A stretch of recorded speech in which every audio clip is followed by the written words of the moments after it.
Morning all, welcome to our webinar. We're just going to wait about 30 seconds while the people enter the room. Make sure you've topped up your tea.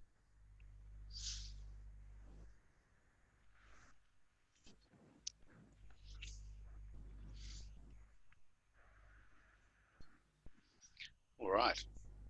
Kia ora tēnā koutou, everybody. Welcome to Nuralite's education webinars. This is our 11th webinar in the series. You're lucky enough to see this one live. For our past webinars, etc., you can jump onto our website and see what we've been up to, what we've covered. Also got some webinars up and coming as well. The next one we'll be talking about best practice waterproofing solutions below ground. Anyway, for those of you that don't know me, my name's Shane. I'm the General Manager at Nuralite Waterproofing Limited. I am more than honoured today to have on the panel with me, it's rather an internal webinar, which is great. I've got David Kahn and Peter Mills with me. These two are our frontline tech reps, if you like. And for those of you who've been on our website, you'll may notice they pop up on the live chat. So they're actually real live people, not bots. So these guys actually at the forefront every day of the technical questions that come in and get asked. So that's why I've got them here on the panel today. Also, this webinar, we're sponsoring the charity Writing for the Disabled, which I think is a really great cause. Established in 1972. They provide, I guess, writing abilities for those who are disabled to help with a physical form of therapy. And it's actually something I've seen in action, and I'm all for it. So thanks for participating today. So everybody that's here will be donating $10 per head. So thanks again. You've made the world a better place just simply by being here. It's great to see you. I want to start off with a poll to see who's who in the zoo, who we've got in the room. And it's all about your confidence in specifying a membrane roof. It'd be great to see sort of where we all sit. If you could just feel free to use the keyboards and type in your answers or click the boxes. We want to make this interactive as possible. Feel free to ask questions in the chat function or the Q&A section. Otherwise, you'll be staring at me talking all morning. It's not as good as you guys can interact. So by all means, feel free to jump in. All right. Okay, so excellent. There's the sharing the poll results there. Good mix there, good mix. Okay, so what we're going to cover today is 5 of the biggest myths that we see. And when I say we, I mean people like David and Peter, who are at the front line of these FAQs coming through. So they've actually put these together on some of the biggest common misconceptions that we see in the market. So the first myth we're going to talk about this morning is about our PIR insulation board and its fire properties. So over to you, Peter. Oh, sorry, this is David's one. I beg your pardon. Hey, thanks for that, Shane. So PIR as a material can't be classed as a non-combustible, but due to its makeup, it will take a lot to get it going. And this is where other materials will be normally long gone and up in smoke.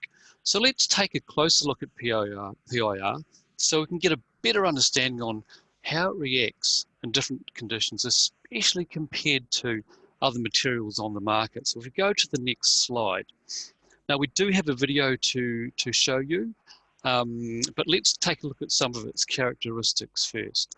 As an exterior component with its closed cell construction, it makes an excellent option to be used throughout the structure, the building structure, and the material also has a fire rating of a 1S fire rating.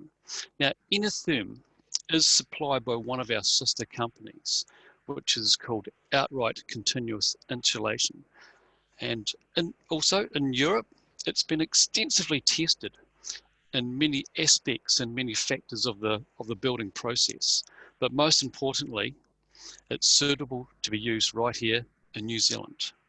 Now, as a picture paints 1,000 words, a video speaks to it. So let's see what happens to PIR under a flame. Roll camera, please. Now, here we have the laminated a torch. These reach about 1400 degrees centigrade. The laminated foil layer, you can see, starts to burn away quite quickly, but then the PIR will start to burn and char. But you'll notice there's no slumping or melting like some other materials do under these conditions. As it chars, you'll notice that the burning process is actually starting to slow down. And this is due to the materials the PIR board is made up from, and also the closed cell structure of the board. And here we have another torch just to add to it, to see how much we can actually give this board. So later on, that's a pretty graphic illustration there, isn't it? We weren't quite brave enough to try this with EPS. Yep. So this will take time to settle in, and later on in the webinar we will come back to this to see how it's going. Back to you, Shane. Yeah, no, excellent, mate. Like I said, it's a great illustration. Rather than me trying to explain it, let's just show a video. No, looking forward to coming back to that later on in the webinar and see where we get to. Cool. So I also noticed not only is it charring, but it's also not melting either. It's another great property of the PIR board. And another thing to bear in mind is not all PIR board are created equal. So this video and this test is very specific to the Innertherm PIR. Cool. So we're going to go move on to our second myth now. We're going to get Peter Mills to talk to this. Now, this myth is all around about vapor barrier. And in the Nuralite warm roof system, we specify a true vapor blocker. It's an aluminium foil faced vapor blocker. And regardless of the climate class, building type, we specify a foil vapor blocker in our warm roof system. And it's a common misconception out there that we're seeing that it's not required. So after you, Pete, let's talk to that. Thanks for that, Shane. Yeah, we do get asked by a lot of suppliers if they do actually need a vapor barrier. This seems to be because of a little bit of misinformation out in the market. Some other companies suggest only using vapor barriers in Zone 3, which is towards the South Island. Unfortunately, water vapor occurs in buildings all around New Zealand. Now, it's our experience and use of our hydrothermal analysis software that vapor barriers should always be used. And what we'll do is we'll cut to our next slide, which shows you a snippet of this software. So what we've got here is a build-up of our warm roof on metal tray. From the bottom, we've got our metal profile, our vapor barrier, our insulation, which is 80 mils of Innertherm PIR, and then our 2 layers of modified bitumen membrane. Now, in blue, you can see the vapor barrier there. It's good, doing a good job of keeping things dry. If we cut to the next slide, we've removed it. And what ends up happening is condensation forms just under the membrane. As water vapor is allowed to drive up, it changes temperature and it condensates. Now, this happens whether you've got our metal tray, whether you've got plywood or concrete. It's not worried about what kind of substrate you're using or if you're taping a metal tray. Regardless, it still moves through and forms condensation. If you've got an alternative simulation, or if you're manipulating values to the point where you're convinced you might not need a vapor barrier for that project, that's great. But buildings' use cases change over time. Houses might have new spas or baths put in. Some buildings get completely converted. So for instance, the gym I go to was a storage warehouse. So it wasn't designed for having lots of people sweating in it. They had to undergo a lot of conversion, adding vapor barriers and insulation to the underneath of the metal. And it's still not as effective as if the warehouse was initially designed to have all of those purposes built in. So that's part of the reason why we suggest in every build to use a vapor barrier, just for those contingencies. Yeah, no, excellent. And just for that tiny wee bit of redundancy, I mean, what sort of costs are we talking here that we're adding to our build-up? Well, Shane, it usually costs about $12 a square metre to add a vapor barrier. Given the cost of other elements in a build, this is a very small amount to prevent moisture from affecting the health of the building over time. No, excellent. So yeah, just to recap on that, we make sure that we have a vapor barrier on every single one of our Nuratherm warm roofs. And Pete, is it true that we don't actually class the metal tray itself when we do the Nuratherm system on a metal tray? We don't class the tray itself as a vapor blocker, because that's correct, Shane. yeah, so in a two-dimensional diagram, it would work, wouldn't it? On paper, if you manipulated the values to show that a metal tray was a vapor barrier, sure. But in practice, the metal tray ends up getting holes in it, or somebody misses a tape in between joins. And so what we do instead is, in the software, we count the metal tray as allowing vapor to flow through. Okay, nice one. Excellent. All right, I'm getting some questions coming in from the field. That's fantastic. Keep them coming. We've got about 6 to 8 minutes towards the end there. We'll rip through the Q&As. So yeah, by all means, please keep them coming. We're now going to jump to our third myth. Particularly passionate about this one.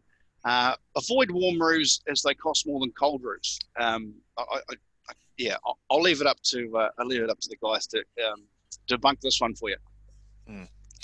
Okay, so this one's been going around a while. We had a report done that looks at the cost of building a cold roof, which is what you can see on the left here, and warm roofs, which you can see on the right. Now, if we look at the plywood cold roof on the left as a base mark, we then looked at our warm roof on plywood, which happened to turn out a bit more expensive, about $50 a square meter more expensive. But then when we take that same system and we put it on the metal tray that you can see on the right, it ended up $50 per square meter cheaper than the cold roof. Now you might be asking, well, how did that happen? Well, there's two main reasons, right? The first is that metal tray can have much wider spans than the plywood roof. The second reason is that the metal is cheap to produce, and it's very fast and cheap to put down. So it ends up saving a lot of cost there. You might be asking, well, why don't I just do a cold roof on metal tray? Well, the membrane needs a smooth surface, so that's why we put it on top of the PIR only. In some cases, you might not be able to use the metal tray. It might come in a bit more expensive.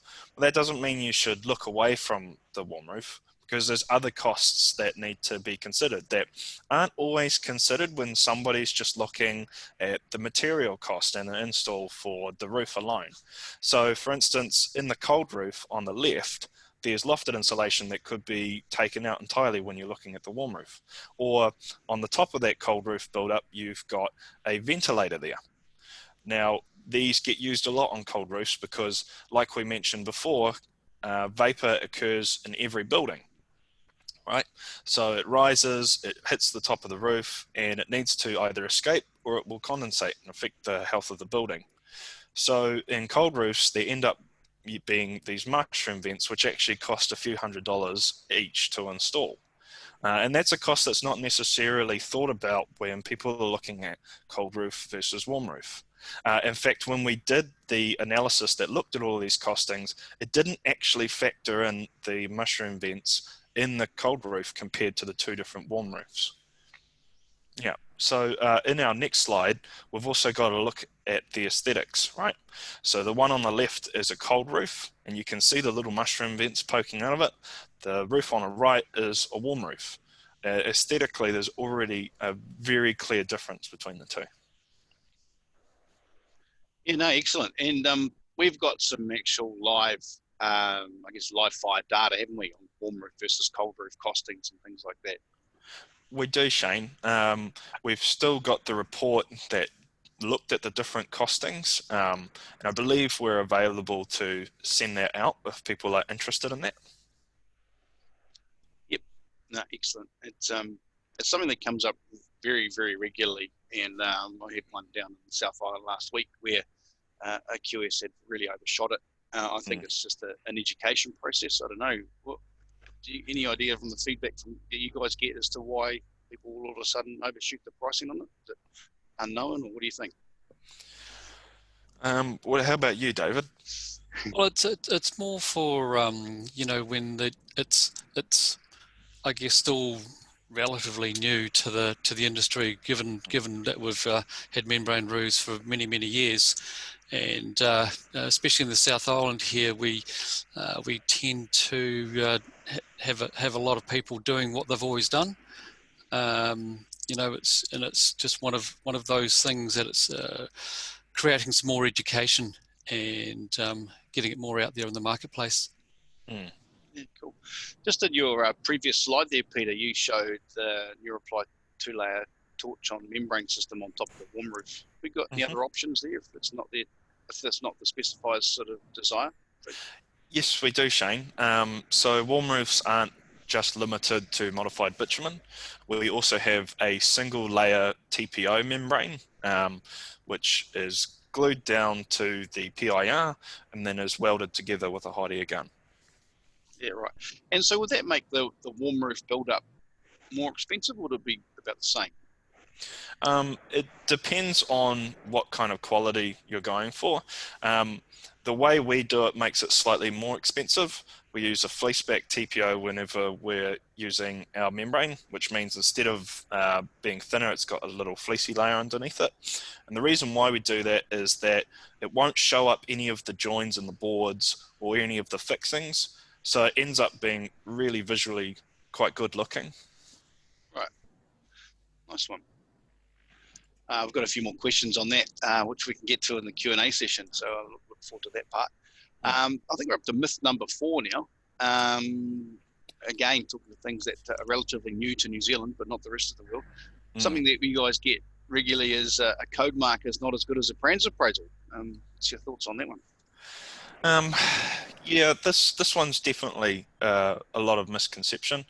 Council will frequently ask specifiers for a brands appraisal, and the attitude seems to be that, well, if council are always asking me for the brands, then I should just send them the brands because that would appease them. But it's not quite the case. They seem to shy away from Codemark for some reason. If we look at this next slide, this is a graph by brands who have listed the different forms of compliance demonstration, and they've put Codemark right at the pinnacle of this graph, above their own brands appraisals. Now, there's a very good reason for that. It's that Codemarks have to be accepted by council. They can't disagree with them. They can RFI them, they can request for further information, but they can't say no to a specification with a Codemark, but they can do that with the brands appraisal. Other key points about the Codemark are for things like design flexibility. So if we look at our Nuralite 3PM modified bitumen system that was featured earlier, it has a brands appraisal and a Codemark, and there's 2 massive differences between them. Right? The first is that with the Codemark certificate, if you specified with that, the falls could go down to 0.73 degrees on the roof.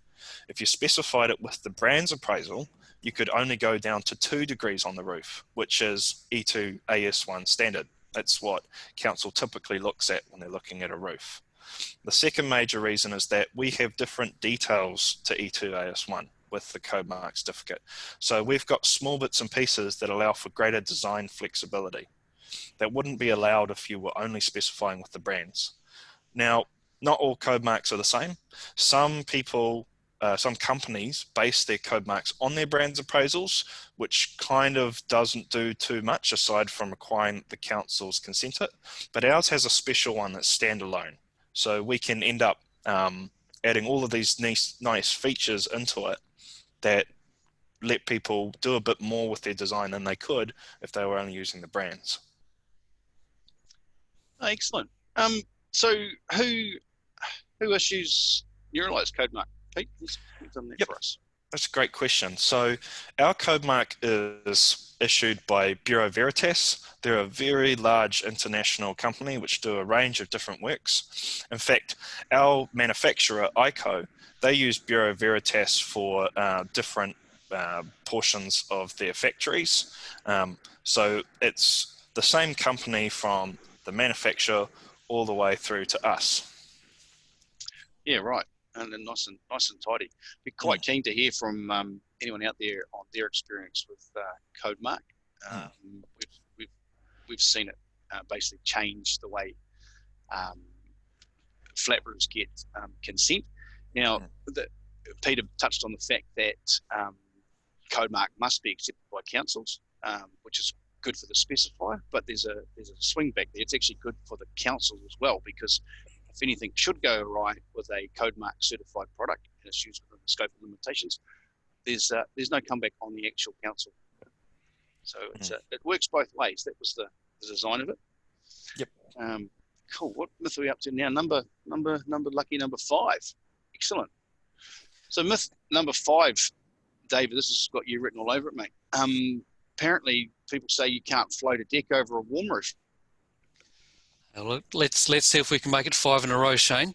Like nowadays, when we're creating a waterproof deck, we do need to have access to the membrane for routine repairs and maintenance. So this is where Nuralite can offer a number of really good solutions, not only for a cold roof, but for warm roofs as well. So how can that be? This is because due to the compressive strength of our PIR board, we're able to use it in this manner, and this is within the scope of our Codemark, and it's already been approved around the country by our regional councils. Just a couple of figures here for you. The compressive strength of the PIR board is 175 kPa, and so what does that mean on a warm roof situation? It translates to the Neurojacks being able to take 600 kilos per point loading. So that's a lot of weight when you're talking when you multiply the Neurojacks out. Now, the really interesting thing about our PIR board is that it can come in a pre-tapered format. You can see on that render the tapered insulation board there. Now, this is this means that you can actually form your falls and insulate at the same time, all in one, which is just fantastic. And the render is actually showing our 2-layer torch on, but as Peter alluded to before, it can be used with our TPO single layer membrane. Yeah, so that's something on that. Brilliant. Look, we're really mindful of the viewers' times. Appreciate these things. We don't want to drag on and on and on. So I'm really quite keen to nail this down to the 30 minutes we definitely promised. Now I think we're going to flick back to the rest of your video, David, and have a look at this PIR board and see what's happening here. Yep. So we've continued on here with the with the torches giving it a really good dosing from that side. But as you can see from the other side, actually put your hand up to the other side of that board. Now the thickness on that board, Shane, is where are we at with that? Yeah, I think that's I think we used a 50 mil board on there, and obviously we can see that the flames stopped on the other side, and the heat hasn't actually transferred through, and you know, that's some pretty intense heat from that gas torch. Excellent. I say, yeah, like David said, the picture says 1,000 words. There's a video. Like I said, we were too nervous to try it with EPS, so we didn't. All right, we're gonna go to the Q&A section now, guys. So be prepared. All right, I've got a question here. Anyone of you guys can jump in and grab this one. Why doesn't aluminium foil on the PIR board act as a vapor barrier? That's quite a good question. Seeing as we've shown a really good image of the Innertherm PIR board with foil all over it. Why don't we just use that as the vapor barrier? I'm happy to answer this one. It's a similar situation to asking why metal tray doesn't act as a vapor barrier. In theory, it should block vapor, but what ends up happening is there's small breaks in it. Not every join in the PIR board is going to be taped correctly, and in fact, a lot of the times they are mechanically fastened down. So it's better to have an underlying vapor barrier than to try and rely on the PIR to do that for you. Excellent. Yeah, because obviously the boards come in set sizes. It doesn't cover the whole roof area. Yeah. And then we're going to go and put holes in it when we mechanically fix it. Yep. Okay. Got another quick question here. Okay, this will be interesting. I got this one last week. We'll see how we go.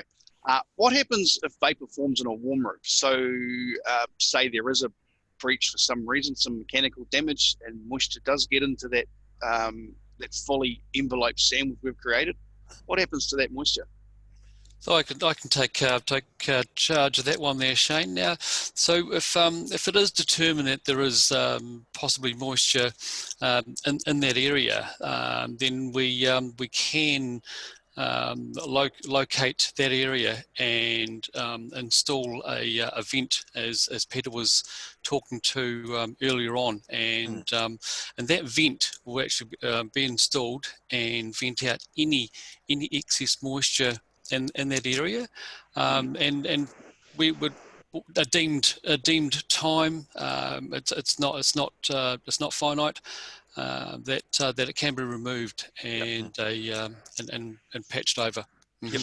I think the secret to the success of that vent is the fact that the base sheet in our Nuratherm warm roof is vented, so we don't fully bond membranes. So Peter touched earlier on the fact that we use a fleece back TPO that allows vapor diffusion. The base sheet's not fully adhered either. It's actually stuck in a diamond pattern, which allows any entrapped moisture to escape through that vent. I mean, if you had a membrane that was fully bonded, you put a vent in, the moisture just can't get to it. So it's great to have that sort of added level of redundancy, isn't it? Absolutely. All right, I've got a quick question here. I think it's a very good question. Sort of talking internally here, we all know what we're talking about. What does PIR mean? So PIR stands for polyisocyanates. It's quite a mouthful. Basically, it's a formulation that creates rigid insulation. It's a bit similar to EPS being extruded polystyrene, but it's a completely different material.